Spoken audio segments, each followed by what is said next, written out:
going to start documenting this a little bit so I can remember how it goes back together. But here's the choke and richeting device right here. And there was a line down here, vacuum line that goes to there. So that got to document that. And I'm going to start pulling off the fuel lines.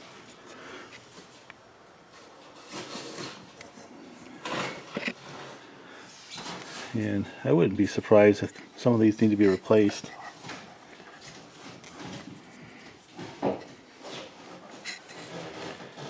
Fuel filter. I'm wondering if I can just leave the fuel filter right on the block. I need to document things. That line to the fuel pump. So that's like a pulse line right there to the manifold. And this goes to the carburetor after the fuel pump, so the fuel pump exits here. And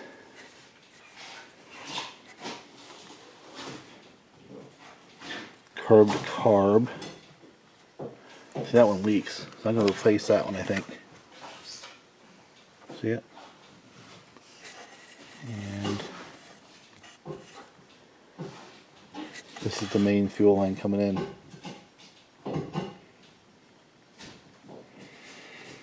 So let me move this out of the way.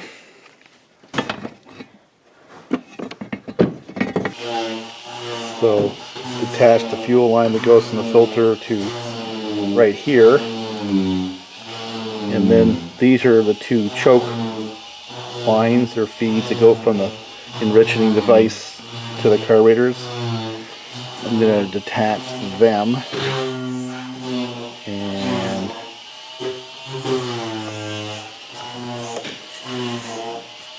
this is carb to carb, so I think I'm going to leave that one, but I have to take the main fuel line off. This one right here.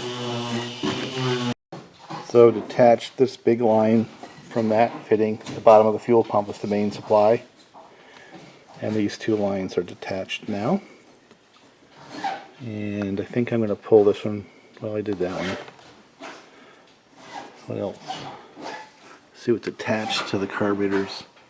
I don't see anything else. Well, I ended up removing the fuel pump from its perch right there.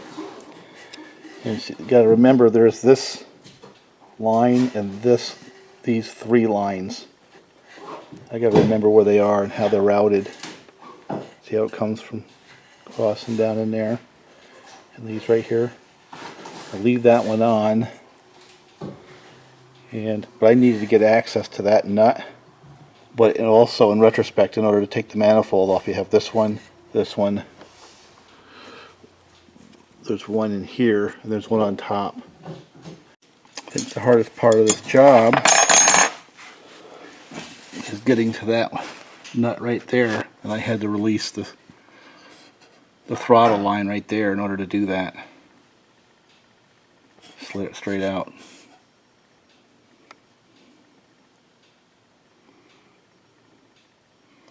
Then once I get those 2, 4, 6, 12 nuts off, hoping to be able to pull the entire carburetor assembly off as a set so I don't have to go back and figure out how to sync up these things.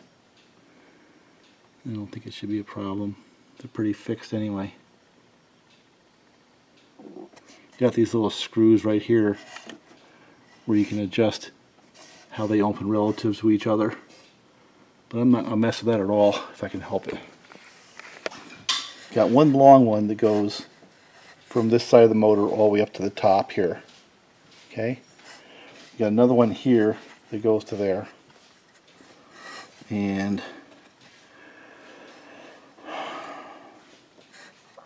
so this one goes to the top. And this one goes to over here. I'll pull those two off. The long one to the top, remember that. Just remember the long one from the starter motor side goes to the top. Short one from this side goes to back. Alright, so now you have one here that comes out of the middle. It's like a drain.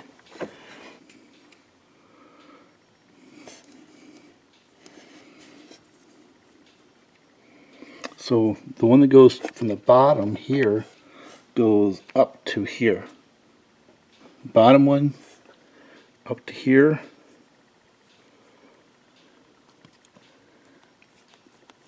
Top one goes to here.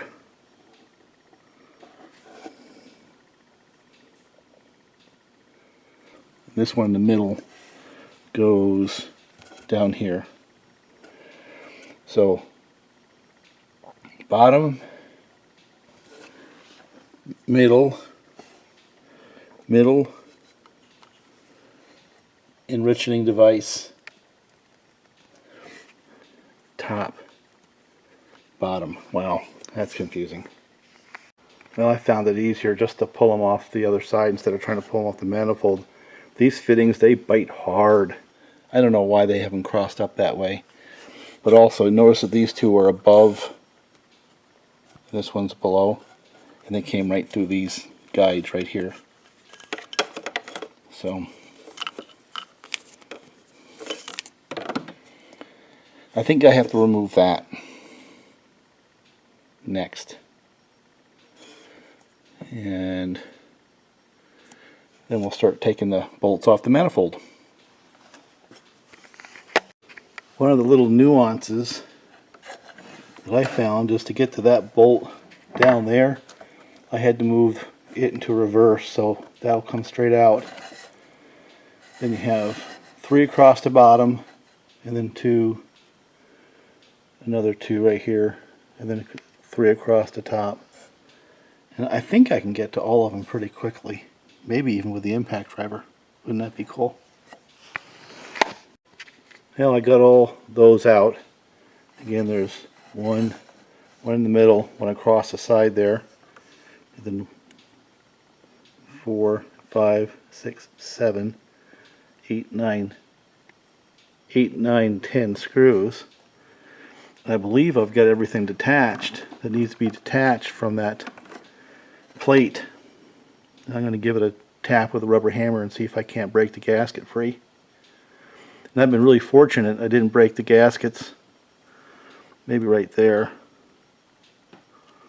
Didn't mess up the carb gaskets from what I can tell. I think they're still going to seal. I might have to use some 1184 on it. But the only thing I can see is right there, a little rough.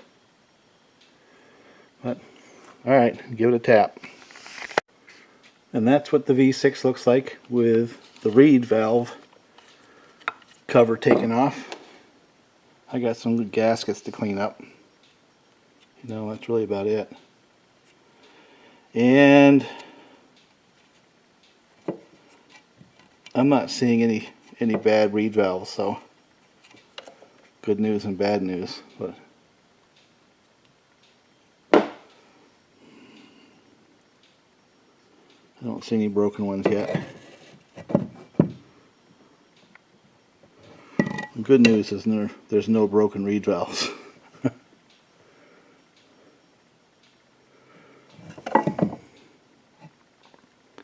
So we're going to put the fiber ones in there and see if this thing runs a little better. Bad news is, when I'm looking inside, it's obviously there's been moisture, or at least damp air, because there's a little surface rust on things, but the bearings and stuff look clean, from what I can tell. So it obviously had sat outside for a very, very long time.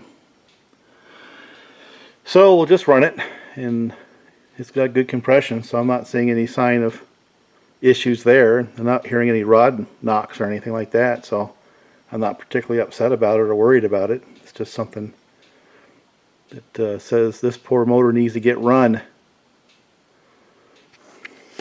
Now for something a little bit different. Used to seeing chainsaws on this bench. What do you think about these carburetors? All 3 of them. I'm not going to do a rebuild on them, but I am going to try to get off all the gasket material I can. And might use a little 1184 when they go back on. Because like a fool, I didn't think to get carburetor gaskets for this job. And pretty much into it now. Those are reed valves right there. And this is the reed blocks. Good news is I'm not seeing any broken reeds. They're actually pretty good shape actually. Could have just run them right the way they are. The motor obviously needs to get run. I saw some signs of it having moisture in there for a long time. So we're going to take these reed blocks out and then put some poly plastic reeds in. And this just looks good. Everything looks good inside that motor. It really does.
On projects like this, where you might be able to get away with that old gasket, it's peeled up right here, so it would never really get a good clamp. So I've been peeling off the gaskets and I'll put new ones on. And this is, in the chainsaw world, very much analogous to pulling gaskets off a case where you have a thin wall and relatively delicate aluminum part that you're pulling the gasket from. So the same rules apply.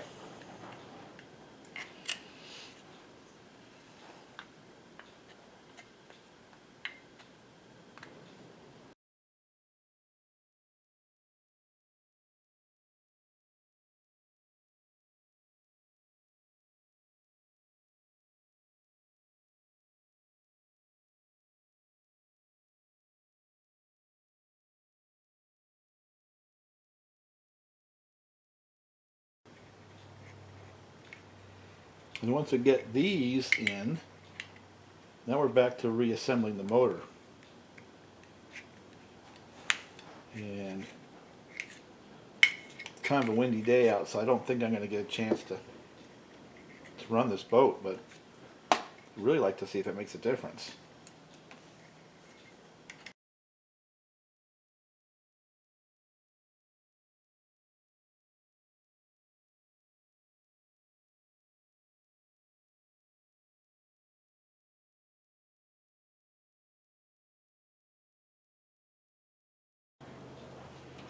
But really, this is the essence of the whole job. It's just changing out these reeds. And once you do that,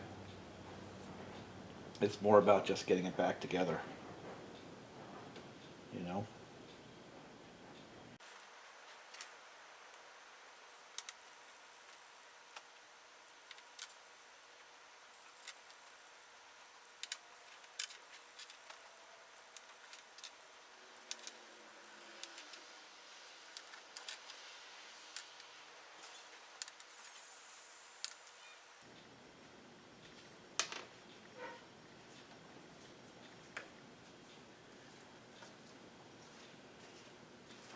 Oh wow, look at that.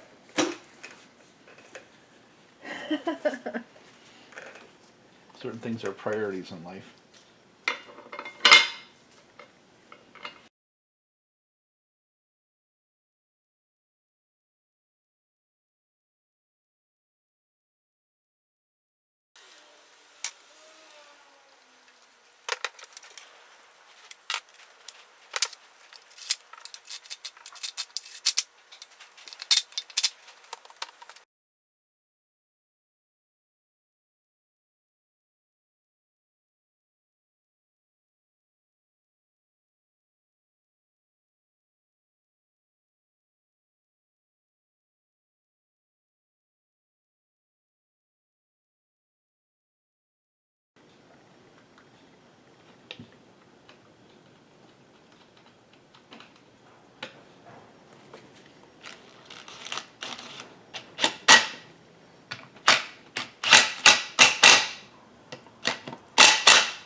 Okay, so for the most part, that's back together, so now it's just reassembling the engine. And again, we replaced these metal reed valves with Mylar ones or plastic ones.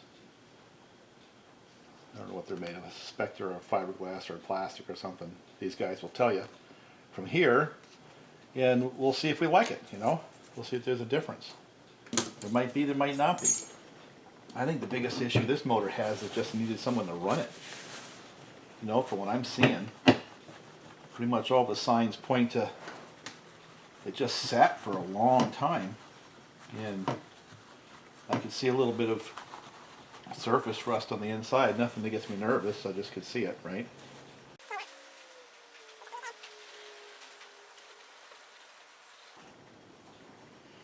And those gaskets seem like they survived. They didn't leave any material on the carburetors. I'm going to put a little 1184 on them anyway. And then when it's time to put these back on, I'll do that. I think at this point, might as well just go ahead and get that reed block intake manifold right back on the motor, right? No sense in leaving it hanging around. Before I do that, I want to do one hand torque on these. I don't know what they should be set at. For that matter, what I'm going to do is before I do anything, I'm going to shut the camera off and see if I can get some torque specs for those. So I would like to have those torqued to the right number versus just by feel. Same with these. Find a torque spec for those. So camera off. Plus I want cookies.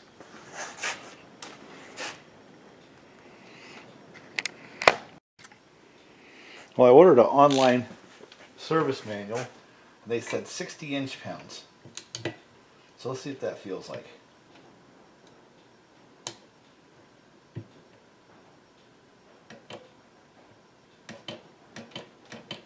Okay.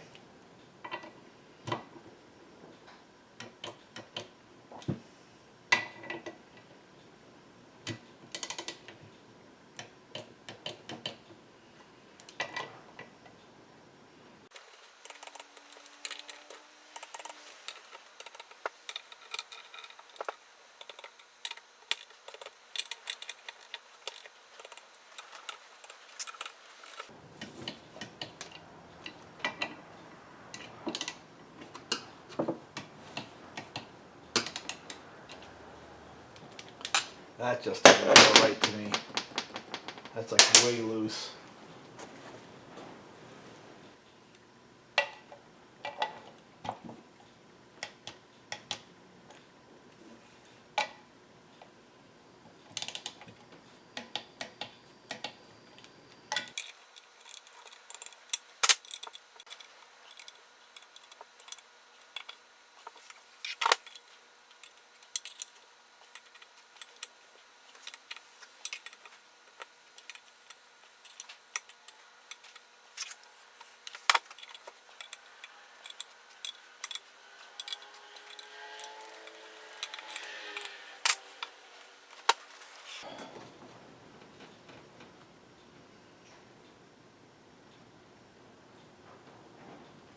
Yeah, that just felt way too loose. Well, one of the things, if you have a question, it's pretty obvious which way it goes. It only goes on one way, this big gasket. But if you look at the other one, you can see how it was pushed down into channels on this side, which meant it goes like this, because there be the channels. And that's all the bleed out for the carburetor. So that's how it goes on. And these little holes intersect with the channels from each of the carburetors bleed.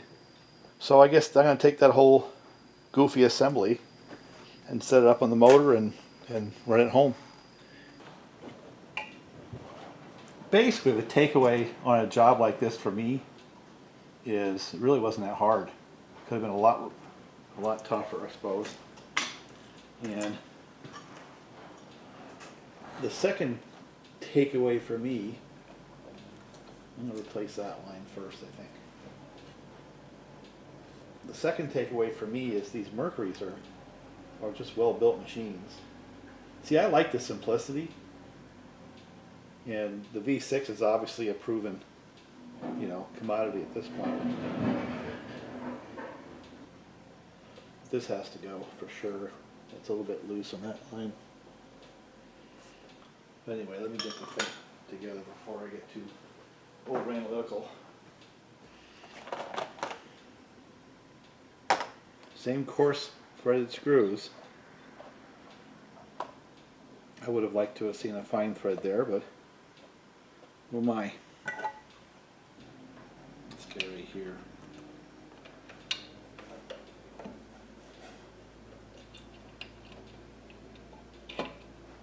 Once I got that on, then I could slide this in, I think.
Okay, now I can't imagine this plate not having a cross pattern, so that's what I'm going to do. Just going to bring them down where they have contact first.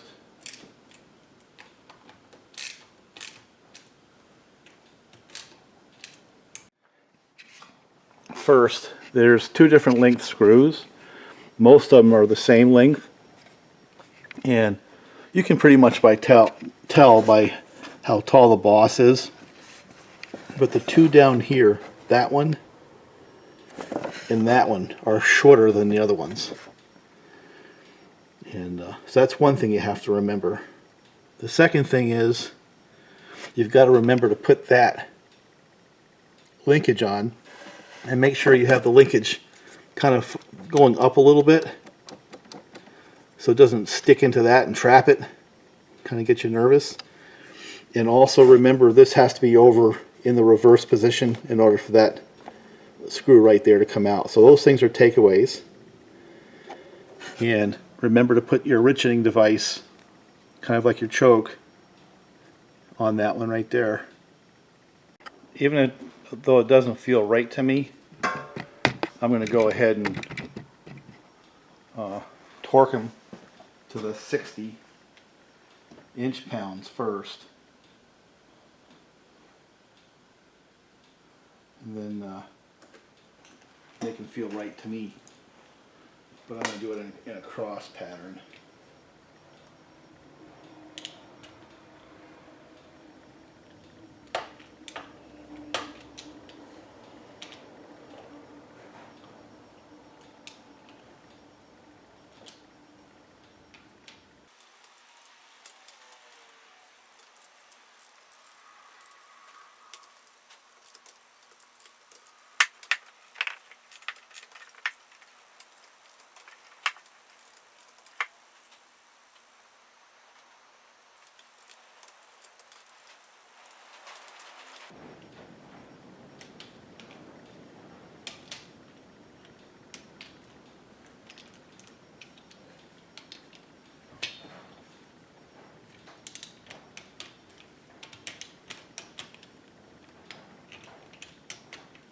That just does not feel right. So I'm going to go to redneck torque wrench to make them feel right.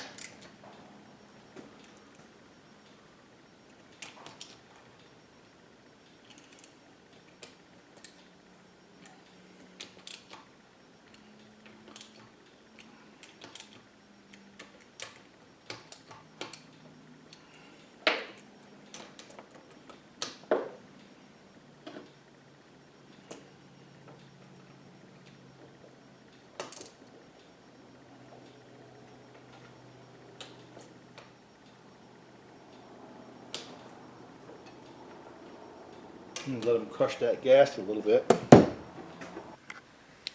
So we have the carbs on. They kind of came off and hard, and they went back on just as awkwardly hard. And I want to get a video stamp of the hoses and stuff. And one of the tools I used to get the nuts in was this goofy thing right here. And I would set the nut on that and then set it down inside and then turn it with my hand. I replaced this right here. I'm really, all I need is a couple of hose clamps to be finished with that.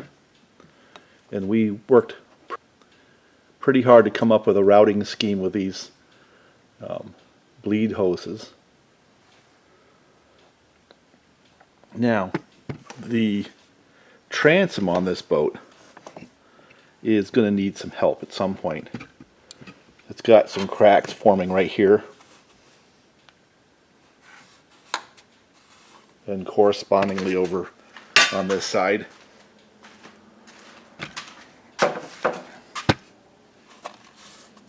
You know, they open up.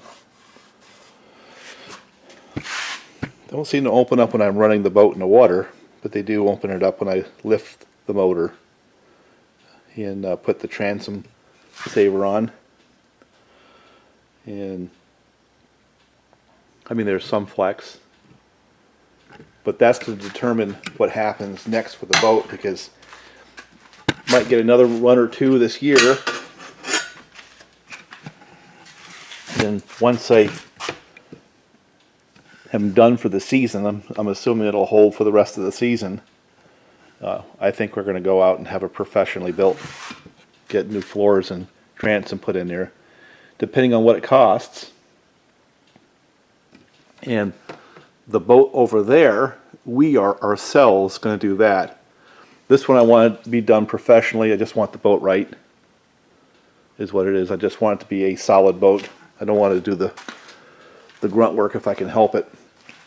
But on this one here, and for the channel, we're going to go through and lift the top off of that boat and pull the floor out and build some stringers and fill it with foam. To this point in time, we've dug out a lot of the foam, we just came to the conclusion it'd be easier just to pull the whole top off. So what we're going to do is get some 4x4s and build a gantry, one in the front, one in the rear, you know, pull everything apart again.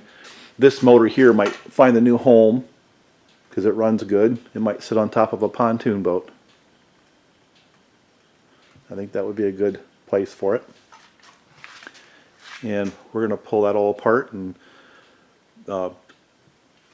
do the transom, do the floors. And the way this thing is built is really, really cool. And because of that, I'm going to be able to put quite a bit more motor than what's on there right now. But that's what's going to happen with this little boat. We've got too much time into it with the paint. It's kind of something we want to do, but we want to learn on something where it doesn't matter that much. I wouldn't want to learn on a checkmate, but I think this could be a fun project for the wintertime.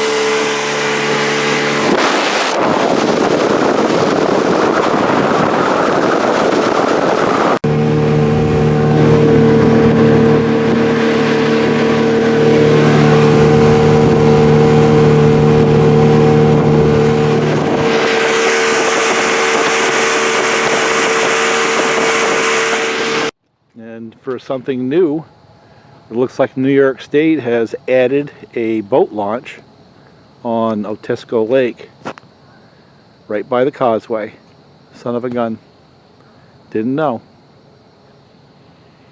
Well, that's a little tidbit of information that locals are going to like to know about for sure.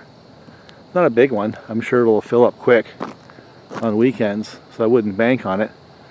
And then there's a couple of marinas on the other side that you can go launch from.